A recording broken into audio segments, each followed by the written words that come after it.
Hare Krishna, welcome to Madan Mohan kitchen. তো আজকে বানাবো ডালমা। তো ডালমাতে 3-4 রকমের ডাল দিতে হয়, কিন্তু আমার কাছে 1 রকমের ডাল ছিল। আর সবজি যে কোনো রকম সবজি দিতে পারেন।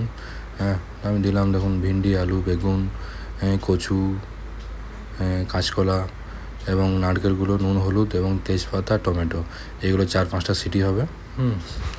এবং দেখুন, ভাজা মশলা করতে হবে, জিরে, ধনে এবং মৌরি। তারপর দেখুন আমার সবজি কিন্তু সেদ্ধ হয়ে গেছে। এরপর দেখুন আদা লঙ্কা বাটা একটু ভেজে দিয়ে দিতে হবে। তারপরে ভাজা মশলাটা অ্যাড করে দিতে হবে এবং একটু তেলে ঘি এবং সরষের তেল, আপনারা শুধু ঘিও দিতে পারেন। তারপরে শুকনো লঙ্কা, হিং, জিরে এবং কালো সরষে এবং সাদা সরষে।